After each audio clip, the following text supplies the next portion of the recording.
right, good afternoon or good morning, everyone, depending on where you are. I want to welcome you all to Earth Echo's virtual field trip Beyond the Dead Zone.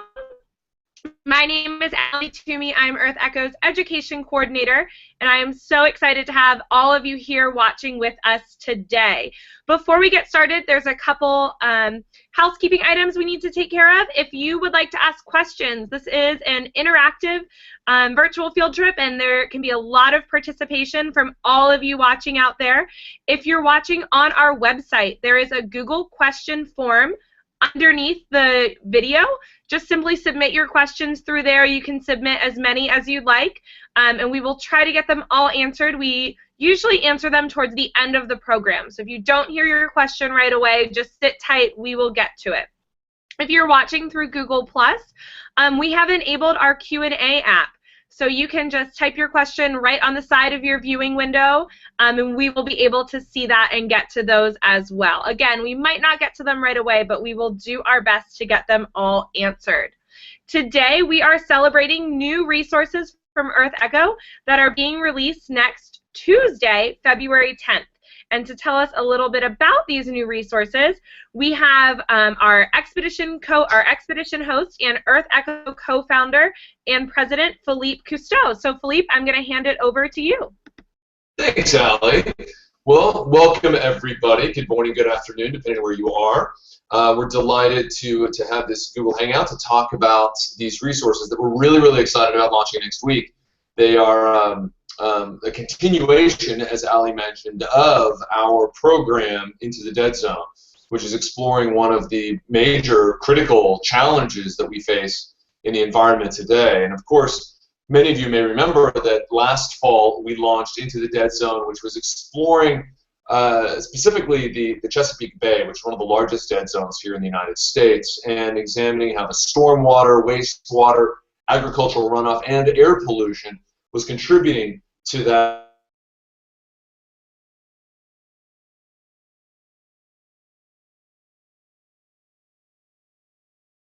dead zone adventure. We traveled over 1,000 miles throughout the multiple 6 states of the Chesapeake Bay's watershed, really exploring these issues and digging into them. And one of the issues that came up time and again from people was, what is the correlation and how does this relate to other places in the world, and could we explore that? And so we decided indeed to do that. And so this fall we went down to South Florida, a place that is near and dear to my heart. Earth Echo was actually founded in South Florida. When we were in our first few years, we were housed in South Florida, based out of an oceanographic research institution down there. And so I spent a lot of time down in South Florida, and in particular in the Everglades, which is, of course, the largest wetland system of its kind in the world. I'm sure everybody on the call has heard of the famous Everglades. There's a photograph here of us on an airboat exploring the Everglades. And the Everglades is an issue that actually I covered during my first documentary film in Florida when I was just starting out, and produced and wrote and directed a whole documentary about the Everglades. And through that process, I got to learn a lot about what was happening there, and the tragedy, really, that is that story of how we have degraded the Everglades over the last 100 years, primarily for agriculture and water use by human beings and flood control. And the consequences of that is that we have reduced a wetlands that was once 9 million acres to less than 3 million acres in size, and which is really a shell of its former self. But during that process, I also got to meet an extraordinary individual, Lou Toth, who's become a friend of mine, a good friend of mine. We spent a good deal of time exploring the Everglades. He's the chief scientist for the South Florida Water Management District. And so he agreed to go with us again on this trip to South Florida to explore the correlation, the connection between land, what we do on land, and what happens in the ocean, sometimes hundreds of miles away. In particular, the issue of eutrophication, which means too much nutrients. Fundamentally, it means that there's an oversaturation of nutrients in an ecosystem, mostly nitrogen and phosphorus. And so during the expedition in the Florida Everglades, we traveled via airboat, via helicopter with Lou and other scientists, and who you'll actually meet later today. And he showed us how the native plants actually, how a lot of the work they're doing to restore the Everglades is going back to nature. Is recognizing that there are native plants and systems that they can put back into place that can clean the water naturally. I'll let him go into more depth because we're really, really lucky that we actually have him taking time out of his very, very busy schedule to join us today. So we're really excited about that. And he's going to talk about how those native plants are removing a lot of the excessive phosphorus and nitrogen, phosphates and nitrates that are coming out of the fertilizer from agricultural areas. And this is a photograph of us actually exploring in a helicopter from the air the area that is known as the Everglades agricultural area just south of Lake Okeechobee that flows into the actual natural Everglades. But traditionally it's brought a lot of fertilizer nutrients, which has upset the balance in the Everglades. And so the really interesting work that they're doing to mitigate that. And then from there, when we were moved from the Everglades and went out into Biscayne Bay with Dr. Ilse Kuffner from the U.S. Geological Survey, we went scuba diving to conduct research on the coral reefs, where she's exploring how ocean acidification, nutrients, and pollution and runoff is actually affecting the growth of coral reefs off the coast of Florida. And so really telling that whole story, drawing the picture of what happens up in Lake Okeechobee, just south of Orlando, and how that affects a system hundreds of miles away down in the Florida Keys, and really exploring that correlation. So it was a fascinating expedition. And then as a bonus, we were joined actually by students from around the world who participated in several hangouts that we did, and also students from Latin America who participated through a project we did with World Learning and the U.S. State Department, who came up to conduct service learning projects to help restore the Everglades and participate in some of the scientific research that was happening down there. So we were, it was an amazing several days expedition. We were fortunate to be joined by some amazing scientists like Lou and Elsa, and the students from let's see, Ecuador and good heavens, where else? It was where else were we, Allie? It was Ecuador, Peru, Ecuador, Colombia, and Peru. Yeah. And Colombia. As well as lots of students from the Miami area in South Florida. That's right. We were also lucky to have students from Miami-Dade. So and we had some students hanging out from Chicago. So we had really a multicultural, international experience during this expedition. It was terrific. And the videos from the expedition will be available on our website coming this Tuesday, February 10th. So I challenge everyone to check them out. They're really terrific. They're exciting, and part of our growing evolution of adding more content to all the work that Earth Echo does, which will be joined by shows and more content coming out this year. So unfortunately, I have to go. I have another rendezvous and meeting, but I'm really, really excited about this next evolution and chapter in our exploration, and that all of you are joining us today to explore that. Thank you so much, Philippe, for taking the time to say hello to us this morning, and we will miss you throughout the rest of the Hangout, but I know that we're in good hands with the scientists that we have on board, so they'll be able to carry us through and talk about this information. So thank you so much. It's my pleasure, and you all have a great Hangout. Thanks. Thanks. All right. So again, thanks to Philippe for stopping by to tell us a little bit about Beyond Dead Zones, but now I want to introduce everyone that we have here with us today. So to start, at the Environmental Learning Center at Hyperion, which is the largest wastewater treatment center west of the Mississippi, we have Ronald Mayuyu. He is the environmental engineer and managing director of the Environmental Learning Center at Hyperion. So everybody can say hello to Ronald. And then also from South Florida, we have Lou Toth, who Philippe just spoke really highly about.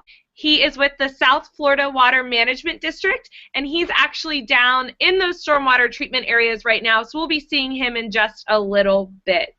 And then we have two classrooms joining us. From Miami, Florida, we have Mr. Palladino's 9th and 10th grade science class. They are at iPrep Academy in Miami. Y'all can say hello. Wave. Hi. And then in Los Angeles, we have Mr. Tavalt's 6th grade science classroom, and they are from LA Academy Middle School. So hello to all of you. I think your camera is off, guys, so if you just want to turn that on before we see you later, that way we can see all of you. Those of you that are watching in your classrooms, on our website, in Google+, at home, make sure to send in those questions throughout the presentation and we will get them answered. So for today's virtual field trip, just a little bit of more background. In our past expedition and in a lot of our past virtual field trips, we highlighted the combined sewer and stormwater system that Washington, D.C. and a lot of other older cities have. And it's a really interesting system and a problem that is faced by a lot of older communities across the world, but it's not necessarily the most common. So here to talk with us a little bit about separate systems, we do have Ronald Mayuyu from Hyperion, and he's going to take it away and show us around their Environmental Learning Center. Go ahead, Ronald. Good morning, everyone. Welcome to the Environmental Learning Center here at Hyperion. But first of all, I'd like to thank Earth Echo for having us part of this program. We are really excited to show you the Environmental Learning Center. We have 2 floors of exhibits here, and if you're from LA, I highly encourage you to visit our facility. First, it's free. All you have to do is call us or go to our website, and we'll be more than happy to have you over here at the ELC. We also offer plant tours if you want to visit the wastewater treatment plant. And as was mentioned, it's the biggest wastewater treatment plant west of the Mississippi. But for our topic for today, I'd like for everyone watching here today to understand and learn 3 things. First is your relationship with water. To understand where your water comes from, your drinking water, and where your water goes after you spend it, let's say after you take a shower. Where does your water go after it rains? And things like that. At the end of my presentation, hopefully all of you who are watching, especially here in LA, even in Florida, will understand what happens. Second, I will go deeper into our topic, which is the difference between stormwater and the wastewater collection system. And here in LA, we have a separate system where wastewater goes to a wastewater treatment plant. However, your stormwater goes to the storm drain and into one of our watersheds, mostly to LA River, which leads up to the ocean, with no treatment at all. And third, we would like to show you the challenges we're facing here, especially in the city of LA. As everybody knows, we don't get enough rain right now. There's drought. And yet, there are ways we can do to address this issue. And I'll tell you what are those solutions we're thinking of doing right now, or we're already doing. One is water conservation. And second is stormwater capture. We try to capture as much stormwater as possible and allow it to go into the ground. And third is reusing as much recycled water as possible. Does everybody know what recycled water is? If not, recycled water is actually the product. It's clean water produced from treating wastewater. And I'll show you more later how we're able to do that. So now I just want to give you a background why we have this issue, the challenges we're facing here in LA and California as a whole. Here you see California map, and you see these water droplets. Right? LA is right here, Southern California. Maybe you don't even know that 88% of the water we use here in LA, potable drinking water, come from very far away places. Starting from, let's say, Sacramento Delta, which is a few hundred miles away from LA, or Mono Lake, which is also a few hundred miles away from LA. And you know, only 11% of our water we use here locally come from groundwater sources, or from the ground.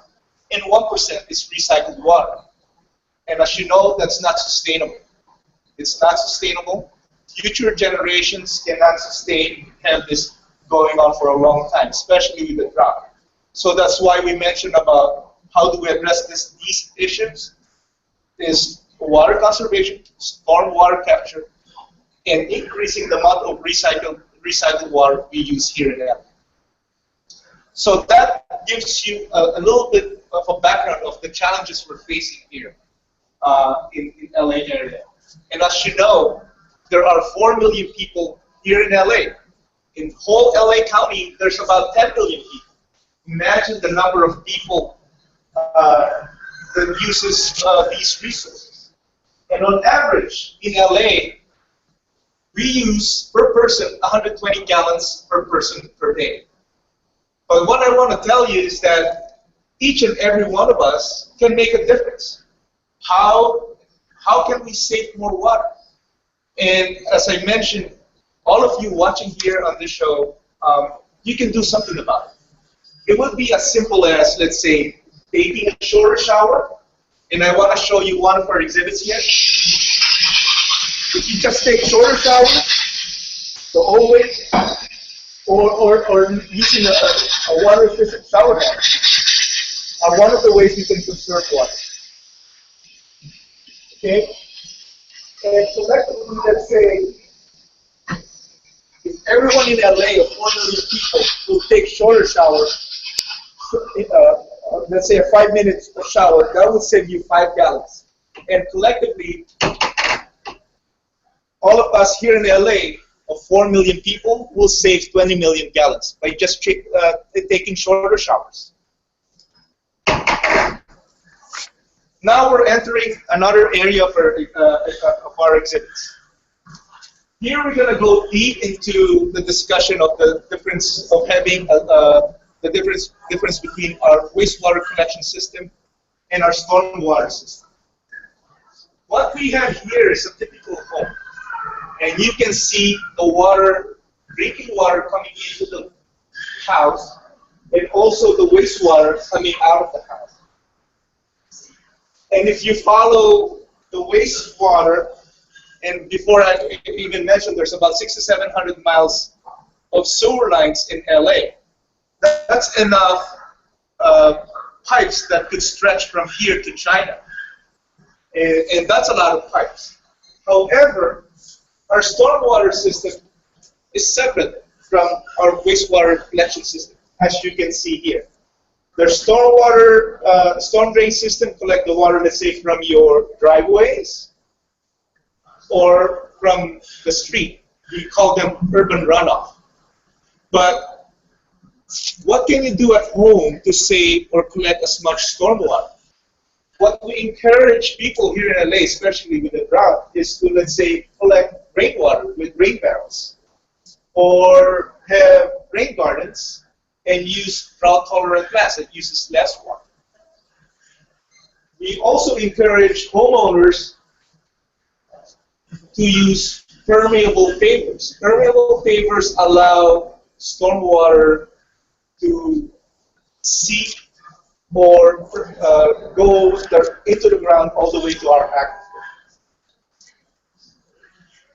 And of course, if you don't, let's say, pick up after your dog, right? What happens when it rains? It gets washed down to our storm drain. And what happens when it gets washed down to the storm drain? And if you follow this line, okay, it goes to, let's say, one of our what we call tributaries, which is LA River. And then from the LA River, it goes to the ocean. So if you're at the beach, sometimes they close the beach. It's because here in LA, it's because of stormwater pollution.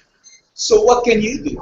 It's as simple, let's say, as picking up after your dog, or instead of washing your car on your driveway, bring it to a car wash, where, because the water, after spending the water in the car wash, the water goes to a wastewater collection system, not the wastewater. Okay?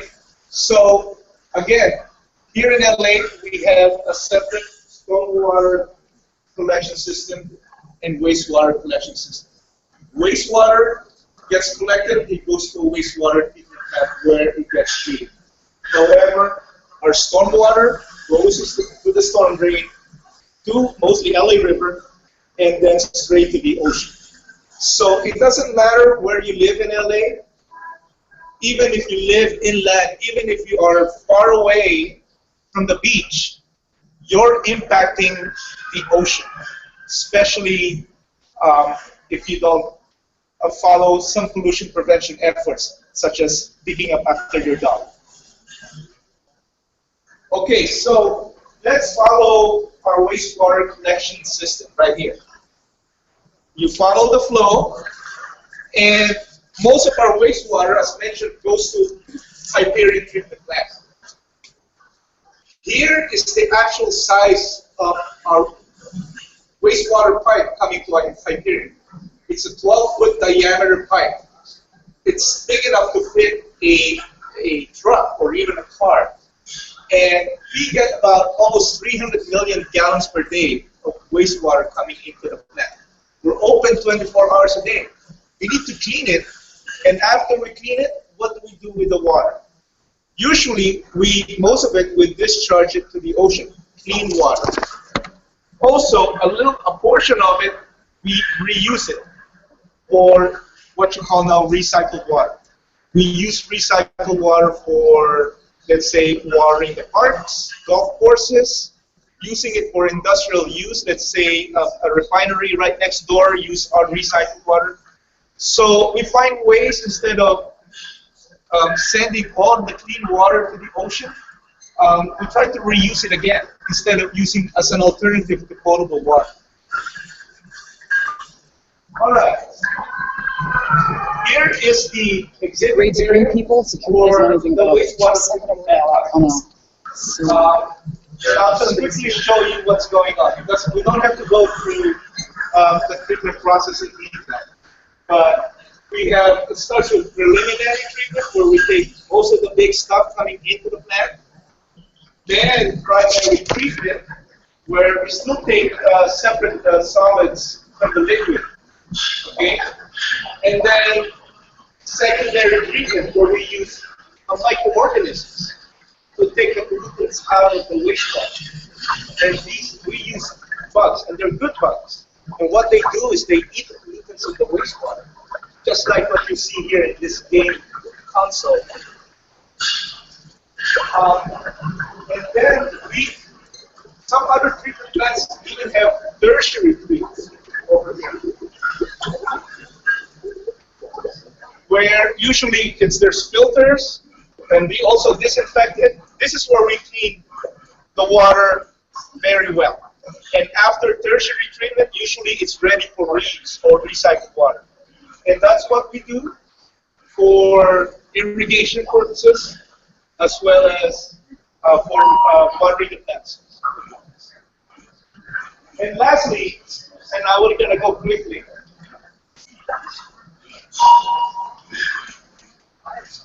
Again, what can you do at your school, at home, to help us protect and conserve the environment? It's as simple as you turning off the water while brushing your teeth, for example. And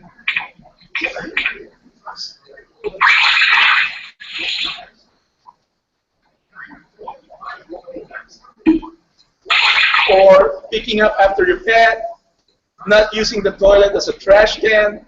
You can also take shorter showers or participate in neighborhood cleanup. There's a lot of things you can do. So that concludes my presentation today. Hopefully you learned something. And if you have any questions, let me know. Ronald, we actually do have a few questions, and I wanted to get to some of them now before we move on and talk a little bit about with Lou in South Florida. We had some really good questions coming in. One came in that asked how the water from Northern California gets down to LA. And a similar classroom wanted to know if you're using any water from states like Arizona. Are you using any water from those areas? Right, so the water gets transported through aqueducts. If you're driving from LA, let's say, to San Francisco along the 5 freeway, it actually crosses through the freeways. Those aqueducts carry hundreds and thousands of gallons of water to Southern California. In fact, I'm glad you mentioned it, because it also uses a lot of energy. A lot of pumps to pump the water all the way down to here. It doesn't just simply flow by gravity. Sometimes we use pumps. Also, water, you mentioned about Arizona, actually there's the Colorado River aqueduct It comes from all the way from Colorado through Nevada and all the way down here to LA. That's another source of our drinking water here in LA. Same way of coming over is through the Colorado River and the Colorado Aquifer. Great, thanks. And that question came from Yucca Elementary School. Just a little shout out to them. And then from, I think, Mosque Elementary School, they wanted to know, how are pipes strong enough to bring all of that water to these individual houses? They're strong enough. As you know, it'll take, they are designed to last for tens, even 100 years. But as you know, we have issues recently because of age. And so that's part of our maintenance effort in LA, is to maintain those pipes, not only for drinking water, but also the wastewater collection pipes and the stormwater pipes. So for the wastewater collection pipes, the LA Sanitation is in charge of maintaining them. And what we do is that we replace maybe up to 60 miles. Remember, we have 6,700 miles of sewers. We replace about 60 miles per year. And then we even put, let's say, cameras, like robots, cameras. We put it inside the wastewater collection pipes, and they go in and with a camera and check the condition of the pipes, which is actually very cool. So depending on the condition of the pipe, we replace them or repair them. Very cool. And then we had one last classroom, actually the same classroom, and they wanted to know, and I know this is something that you had shown me, how the water gets out to the ocean. How close are you guys to the ocean, and how does the water that you treat get returned to the beach? So let me go this way, and you could see how close we are to the ocean. First of all, the plant is located right next to Tackwire Beach. And we have a pipe, also a 12-foot diameter pipe, from the plant all the way to the, I shouldn't say middle of the ocean, but it's 5 miles away, 5 miles away from the plant. And it hugs the seafloor all the way to Santa Monica Bay, 5 miles from the plant. And that's where we discharge the clean water. Great. Very cool. So we get to you. It's a really long tunnel that goes all the way out there. That's awesome. And Ronald, we will come back to you in a little bit because I know that we're going to have some more questions as this hangout goes on. But right now we are actually going to head to Lou, Lou Toth, who is in South Florida. And Lou, we have had a request, if possible, that you hold your cell phone in landscape mode. So that the students can see a little bit more of what you're looking at. Perfect. Looking great. How's that? Good? All right, Lou, I'll throw it to you then. Well, thanks, Allie, and thanks, Philippe, for that great introduction. I think you're muted, Lou. We can't hear you. Okay.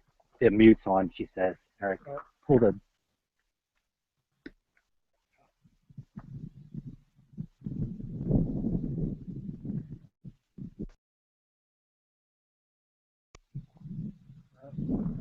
Turn it on.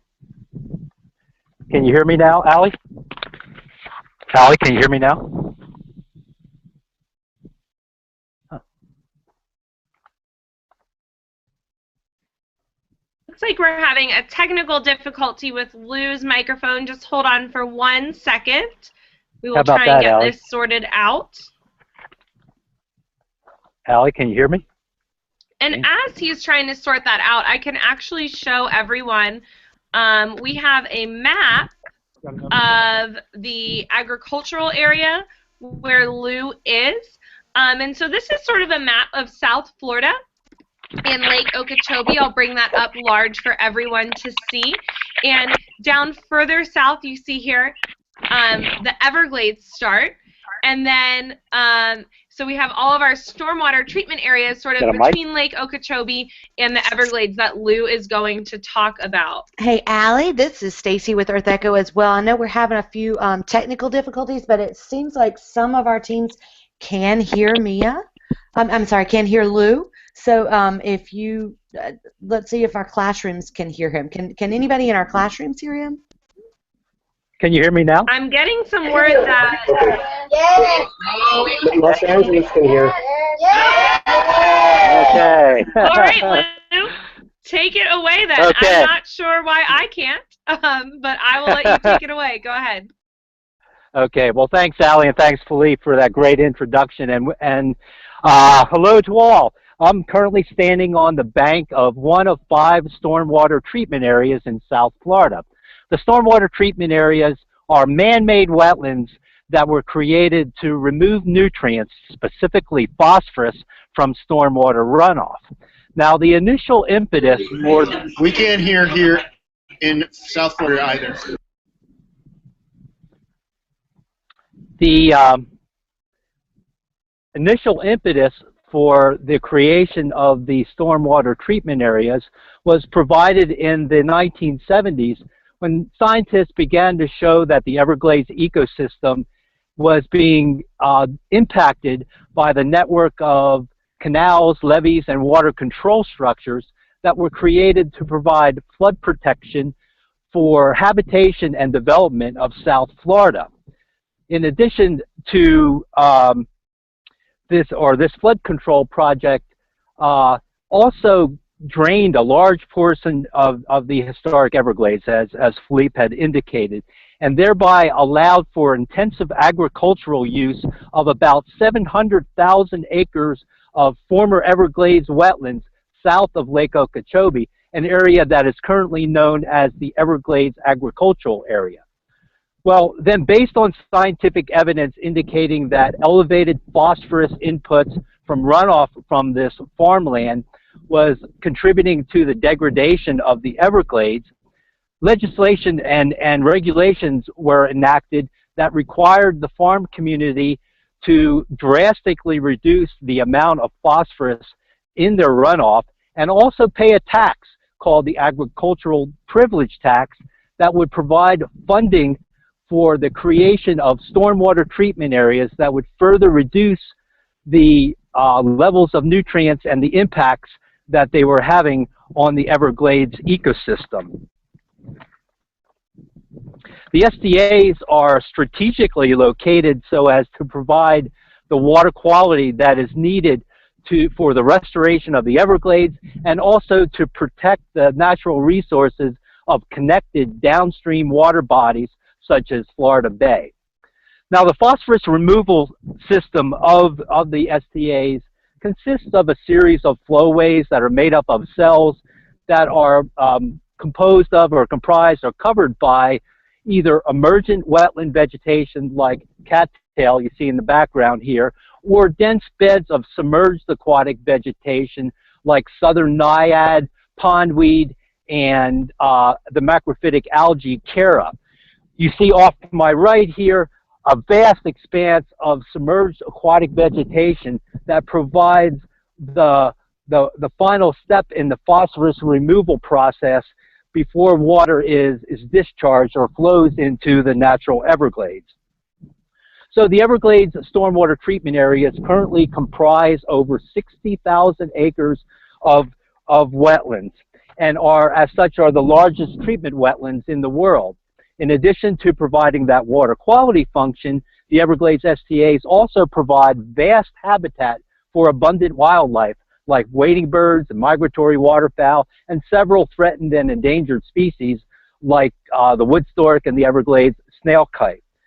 So I hope you will join Philippe and me on on our helicopter overflight of this unique wetland system and on an airboat ride out into the marsh where we take a closer look at the characteristics of the STA and just exactly how the STAs work.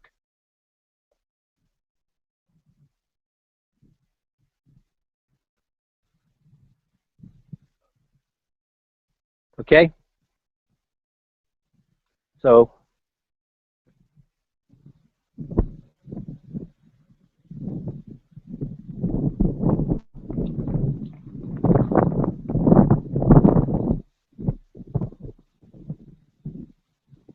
now I lost everybody. I don't hear anybody.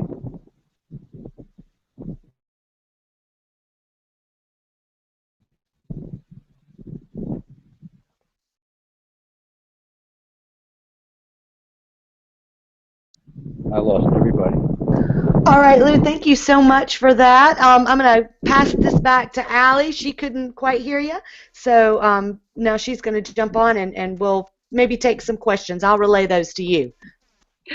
Okay. Always an adventure with Google Hangouts sometimes. I don't know why we had those difficulties, and I'm sorry our classrooms that are on camera couldn't hear Lou as well, but it sounded like everyone that's watching on our website and on Google Plus could, so that is a good thing.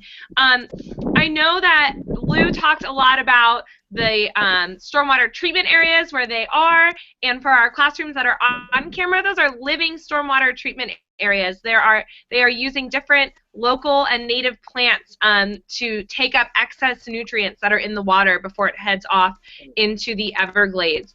And I know that some of our classes had some questions and had some questions prepared. So we're going to actually go to our question and answer portion now. So everyone that's watching, keep your questions coming. I know that Mr. Palladino's class at iPrep had some questions for Ronald at Hyperion. Let's start with those. Let's go to Mr. Palladino's class. All right, we're live, guys.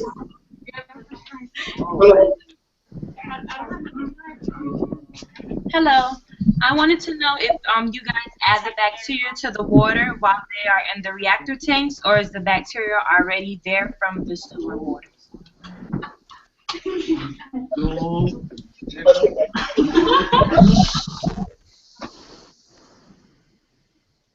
didn't understand it clearly. I'm sorry, Ronald, what did you say? Hello? Yes. Okay. I wanted to know if you guys add the bacteria to the water while they are in the reactor tank, or is the bacteria already there from the sewer water? Oh, okay. Yeah, there is a, we use, we call them microorganisms. They're good microorganisms. We add them in we call them the reactors as part of the secondary treatment process. In fact, here at Hyperion, we add them in as part of the treatment process. And those bacteria, those microorganisms, need two things to live. One is oxygen, and the second is food. So the oxygen, we provide them with air or pure oxygen here at Hyperion. And the food is actually the pollutants in the wastewater. So what they do is that we mixed it in with the wastewater. And what the bacteria or the microorganism does is that they eat the pollutants in the wastewater. And that's how the water is clean. After they consume the pollutants in the water, it's transferred to another tank where we allow them to settle. And then what's left out is the clean water.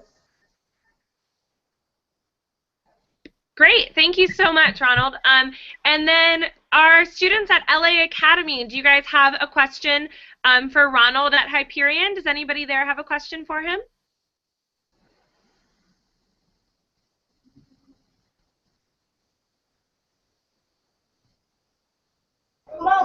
I believe we do, but we've got a very shy student.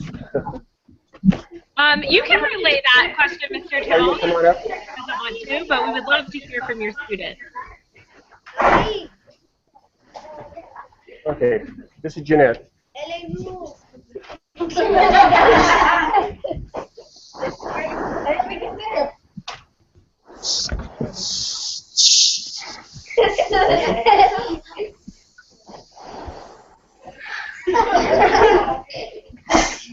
How do we get clean water to drink and to take showers?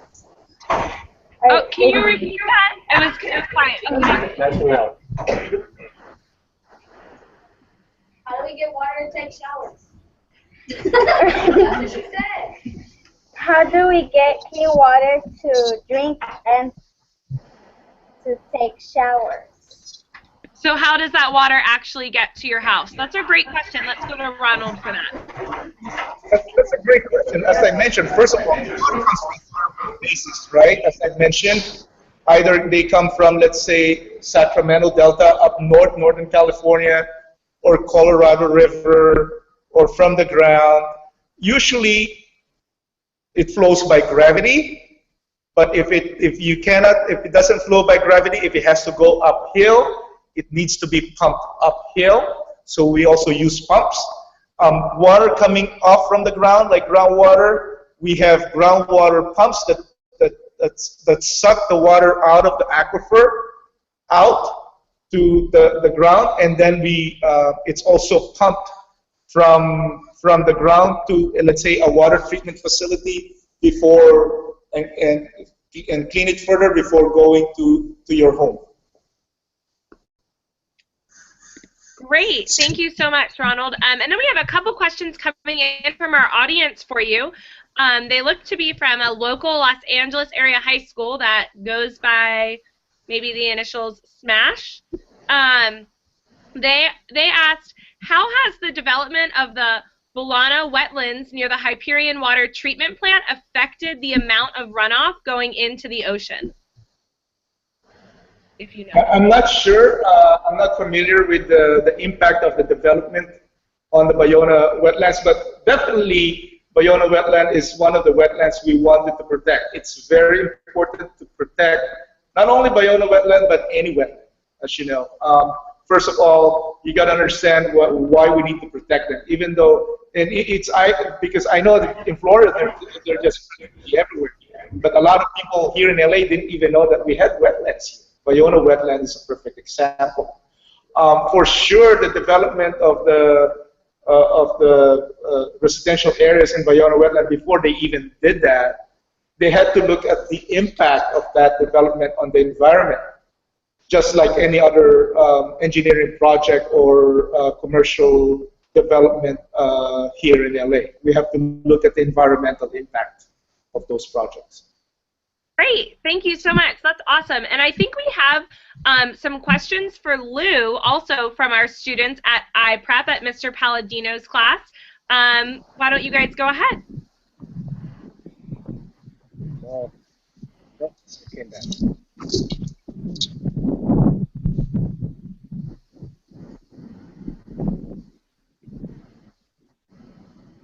Oh, are you guys there, Mr. Palladino's class? Do you have a question? You have to press. Yes. I think I'm here. Okay. Yep, you're there. We can hear you. Hello. What would you say the biggest problem with Florida's water management is, and what actions have been taken to fix it? Oh, that's a very good question. Florida, South Florida has a lot of problems that have to do with both. Can everybody hear me? I hope. Well, South Florida has a lot of problems that are both related to both water quality and water quantity.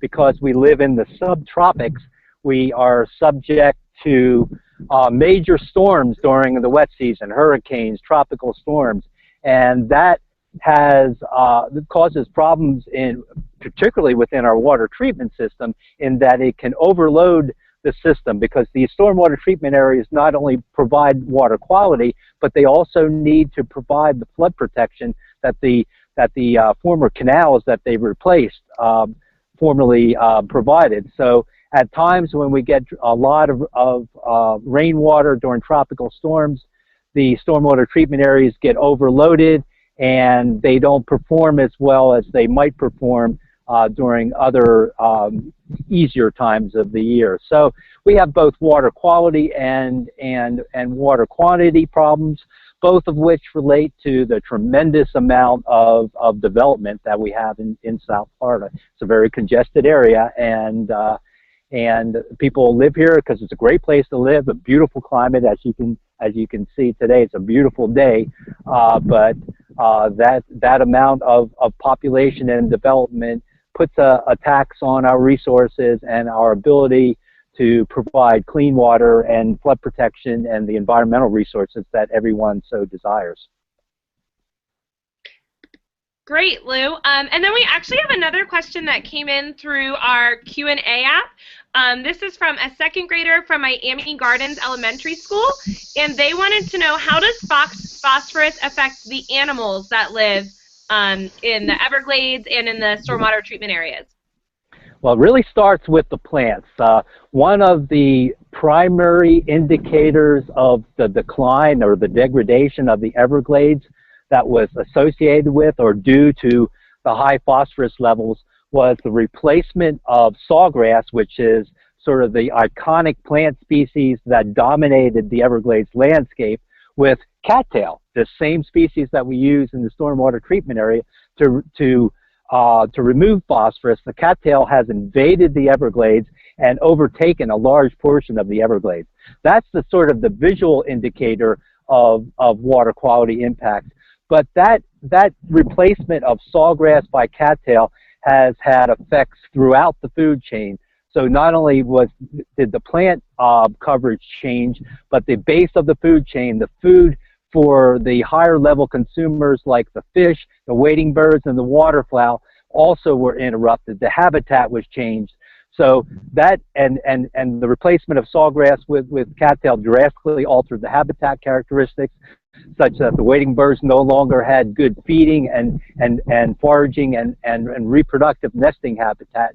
So all the way up through the food chain, we've seen major changes in the Everglades ecosystem. Again, that starts with the replacement of cattail, of sawgrass by cattail, and ultimately has led to major declines in wading bird populations that once dominated the skies of South Florida.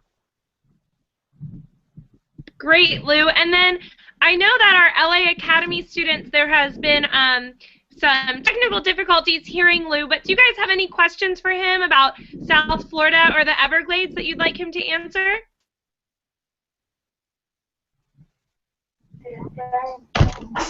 Okay. I had a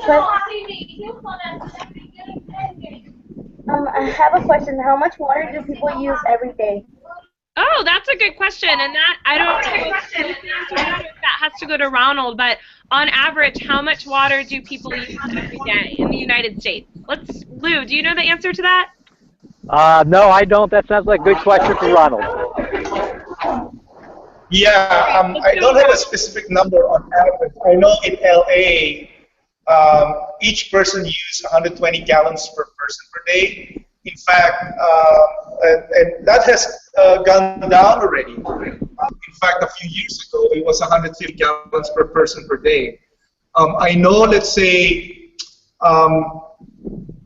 in Las Vegas, where they don't get a lot of rainfall, they also use a lot of water because of all of the golf courses, I guess, all of the golf courses they have over there. However, each city is different depending on their needs, and then also at the same time, the amount of rainfall each major city in the United States gets is also different. Perfect. Thank you so much, Ronald. And we have one quick question for Lou that I think he can answer pretty quickly, and then we're going to go ahead and wrap this up. Our question from Lou comes from Yucca Elementary School, and they want to know, what are the closest and farthest away places that water comes from that ends up in the Everglades? So probably what's the furthest away that the water can come from to end up in the Everglades? The real origin of the Everglades ecosystem begins north of Orlando, the city of Orlando, where Disney World is. So that's the sort of the headwaters of the Everglades ecosystem. So that's the furthest away point. And I'm probably standing pretty close to the beginning of the Everglades here in West Palm Beach. Perfect. Thank you so much, Lou. We have a lot of unanswered questions, but I know one of Mr. Palladino's students has a question that we would like to end this broadcast on. If we didn't get to your questions live on air today, we are going to do our best to answer them and get those answers up on our website so that you can learn more. And the materials that are coming out on Tuesday are a great opportunity to learn more as well.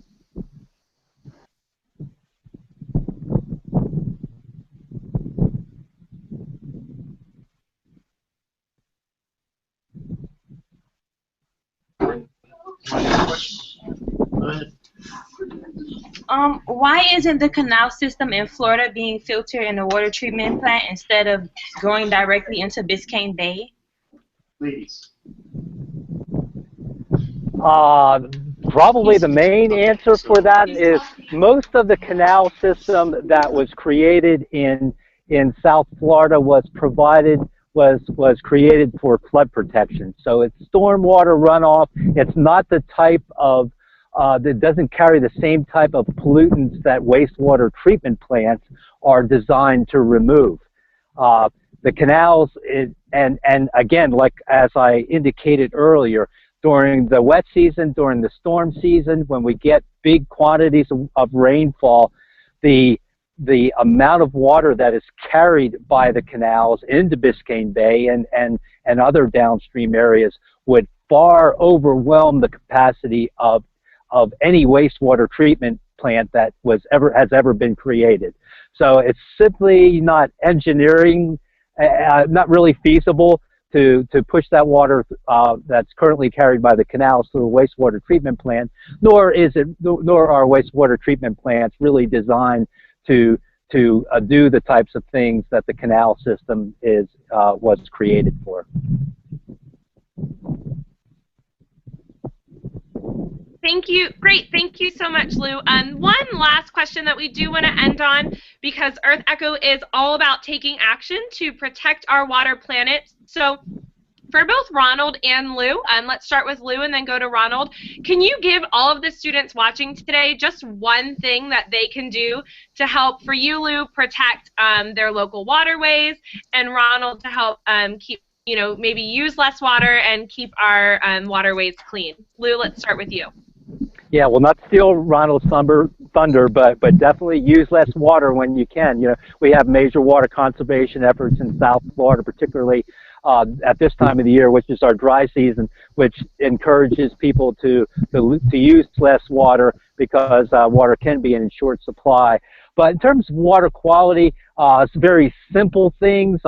One of the major causes of pollution in our waterways is runoff from residential areas as well as agricultural areas, and that runoff is oftentimes heavily laden with fertilizers, with both nitrogen and phosphorus. So we encourage residents to try to use less fertilizer on their lawns, use a minimal amount needed, and apply it in a responsible way such that it doesn't get washed off the land whenever their lawns might be flooded and into the canals and waterways.